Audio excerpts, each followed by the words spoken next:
your website isn't working for your business as well as you want it to, and you're looking for some actionable tips to fix that, you're in the right place. In this video, I'm going to walk you through 4 simple steps to assess your current business and brand goals and how your website is lining up with that. And when we're done, you'll be able to identify what's going great and what areas need improving on your website to kind of give you some clarity on how you can make your website work better for your business. Hi, I'm Maya. I'm a brand and short website designer, and I love helping creatives like you use design to make connections with your ideal client so you can make that greater impact you've been dreaming of. One more thing before we get started, I do have a free checklist that goes with this process that I'm going to walk you through. So if you want to be able to follow along and keep track there, be sure to get a copy of that. I'll put a link in the description below. Again, it's completely free, so if you want, go ahead and pause this video, go ahead and grab that checklist, and then we'll get started. Okay, the first step for this DIY audit of sorts is to revisit your ideal client. Now, if you're like me, you've probably done tons of freebies and workshops where people are always telling you, who's your ideal client? Know your ideal client. Tell me about your ideal client. And I know it can get old, but you really want your website to be audience focused, and that's what's going to make them feel seen and understood, make them connect with you deeper and really want to work with you and get to know you more or interact with your content, whatever you're trying to do through your website. So even though you're probably tired of hearing this, just humor me, and for the next couple minutes, let's revisit your ideal client. So before you can improve your website, I want you to get clear on who you're serving, what it is that they want, and how you can help them with that. That's all I'm going to ask you for the purposes of this video. We can definitely go a lot deeper, but let's just stick with those 3 things for now. Alright, once you've revisited your ideal client, it's time to define your branding basics. Now, when I say the word brand, I want you to know that your brand is more than just your logo. There's a quote that I love by marketing expert Seth Godin, and it goes like this. A brand is the set of expectations, memories, stories, and relationships that, taken together, account for a consumer's decision to choose one product or service over another. Now, I love that quote because he's really talking about how you're making your audience feel and the interactions that people are having with your brand and not just what they see. Obviously, the visual branding is part of your overall brand, but it's not the only piece, and so that's really what I want to get across here. So now I have a few branding basics for you to think through, and again, we could go a lot deeper, but let's just stick with these for now. Number 1, I want you to be able to tell me your value message, and that is who you help, how you can help them, and something special, valuable about that transformation that differentiates the way you do things from other people in your industry. For example, my value message might be that I help creatives use brand and website design to make meaningful connections with their audience so that they can make a greater impact. That's it, just 1 sentence. Again, it's just who you serve, how you help them, and something valuable about that transformation that kind of sets you apart. The next branding basic that I want to cover is your brand objectives. Try to give me 3 to 5 ways that you're accomplishing that value message that you just came up with. For me, that might be through educating you here on YouTube and on my blog and Instagram, through inspiring and encouraging you with relatable content, and then through serving business owners one-on-one with my paid services to help them grow their business by improving their branding and website design. And then the last branding basic is to have 3 to 5 core values that you can share on your website.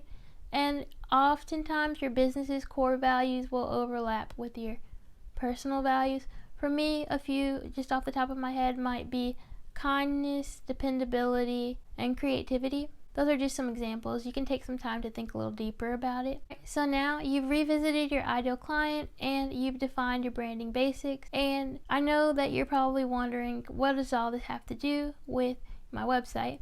But again, we want your website to be audience focused and on brand, and that will make it stronger for your business overall. So that's why we're taking some time to visit these things first before we take a look at your website.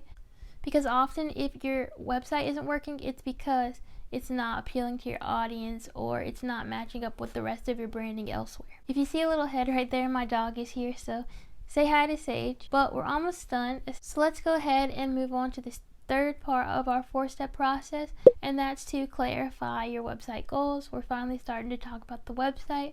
In order for your website to work better for your business, you first need to know what the goal of your website is, right? Because how can you tell how well it's working if you don't know what the goal is? So I want you to stop and decide, what is the one big goal of your website above all the other things? What's the one main thing that you hope people will do when they go to your website? For me, as a website designer, my website exists so that people can learn about my business and book my services. That's my one big goal. If you're a photographer, you might be wanting people to inquire about booking you through your website, or if you're a blogger, you might want people reading your content and clicking your affiliate links. But what's your one big goal for your website? And it's usually the biggest revenue driver for you. So okay, once you know your one big goal, now I want you to consider any secondary goals for your website. These are things like getting people to sign up for your email list. If you're not a content creator as your main business, then getting them to consume your content can be a secondary goal as well. And now, once you know your goals for your website, try to think of a few calls to action that you can use on your website to help guide people to accomplish these goals. These are usually the little phrases that you'll put on your buttons as you're writing your content to get people to take the next step. A few that I've used on my own website have been tell me more, explore services, sign me up if it's for a freebie, that sort of thing. Alright, so now that we've done all of that brainstorming, congrats, you've done the hard work, and it's time to pull it all together and take a look at your current website to see how it's matching up with that ideal client you identified and those core parts of your brand that you thought about, and then the goal of your website overall. So here are some questions to ask yourself as you're reviewing your current website. Is your value message included at or near the top of your homepage? This will help people to know that they're in the right place by telling them who you serve and how you can help right away. Number 2, does your website have clear calls to action that align with the goals of your site, sprinkled strategically throughout? And number 3, how well does your current website content align with your brand objectives,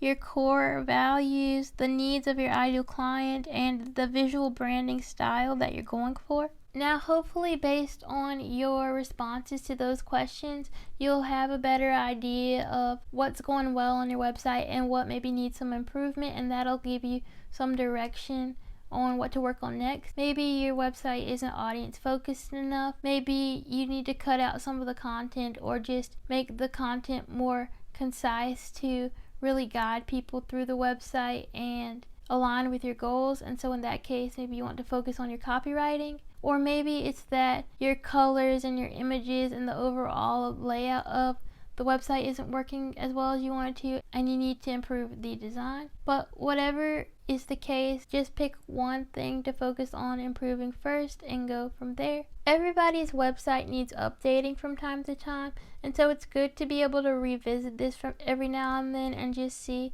how things are lining up. So be sure to get that free checklist. I'll put the link in the description below so that you can go through all of those things I just covered. And within that freebie, I also included a bonus page that takes you through doing an audit of your social media presence, kind of like we did with your website, to see how your social media content is lining up with your ideal client, your branding, and your goals for getting traffic to your website.